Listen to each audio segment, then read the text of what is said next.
Class వరకు ఇక్కడ చదువుకున్నాను. అప్పుడు స్పోర్ట్స్ పరంగా ఖోఖో, కబడ్డీ అండ్ బాస్కెట్బాల్ అన్నిటిలో నేను జాతీయ స్థాయి వరకు నేను వెళ్ళొచ్చాను. దాని తర్వాత నేను ఫ్యాషన్ డిజైనింగ్ చేసి హైదరాబాద్లో ఉండడం జరిగింది. అలాగే మూవీ రంగానికి వెళ్ళాను. ఇప్పుడు ఇక్కడికి ఈ గుడి దగ్గరికి ఎందుకు వచ్చానంటే, నాకు జగన్మోహన్ రెడ్డి గారు అంటే చాలా ఇష్టం అండి. ఎందుకంటే ఆయన పరిపాలన ఇప్పుడు ఈ 5 సంవత్సరాల్లో మనం చూసాము.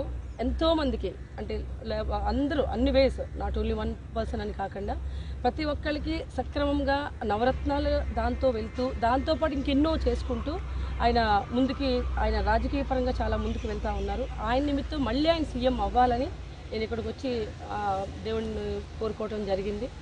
ఈ నేపథ్యంలో నేను మన దేవరపల్లి మండలం నుంచి అలాగే గోపాలపురం కాన్స్టిట్యున్సీ నుంచి నేను ఒక అభ్యర్థిగా, మంది గోపాలపురం ఎస్సీ కాన్స్టిట్యున్సీ, ఒక అభ్యర్థిగా నేను కూడా జగన్ గారు నాకు ఆశీర్వదిస్తే నేను రాజకీయ పరంగా ఇంతకుముందు నేను సేవలు చేస్తూ ఉన్నానండి. అది ఏమంటే లోపల అక్కడక్కడ వరకే జరుగుతూ ఉన్నాయి.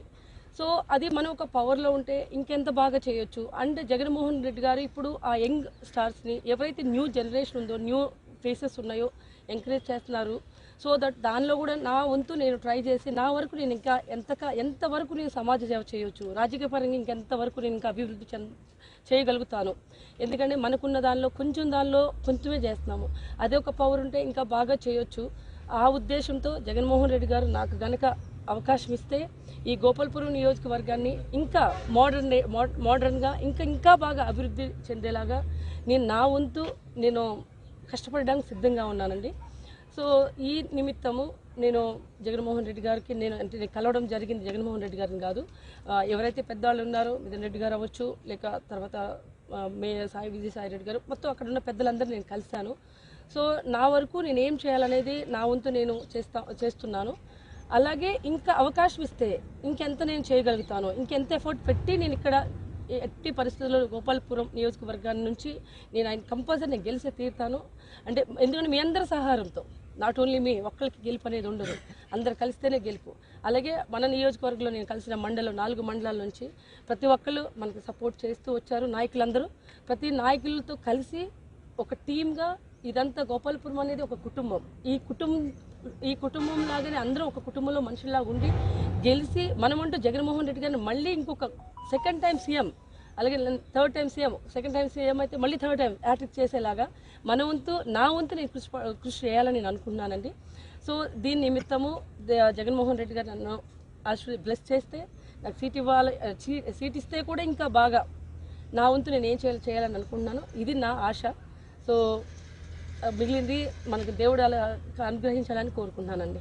అలాగే ఇప్పుడు తలారి వెంకట్రావు గత ఐచీలకు గెలుపొందారండి. ఆయన మెజార్టీ వచ్చింది వైకాపా పార్టీకి.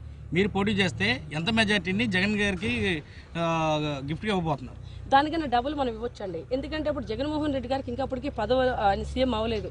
సీఎం అవ్వకుండానే ఆయనకి అంత మెజారిటీ వచ్చింది. సీఎం అయిన తర్వాత ఈయన ఇన్ని పథకాలు పెట్టారు, 9 పథకాలని first time and in India ఒక సీఎం మాత్రం అలా మాట నిలబెట్టుకుందండి. అది జగన్మోహన్ రెడ్డి గారు ఒక్కళ్ళే. 9 పథకాలు అని చెప్పి 9 పథకాలు ఇచ్చిన తర్వాత 9 పథకాలతో పాటు ఇంకో కొన్ని ఎక్స్ట్రా, ఇప్పుడు ఈరోజు పండుగ కానుకని 1000 రూపాయలు వేయడం, ఇలాంటివి చాలా చేశారు ఆయన.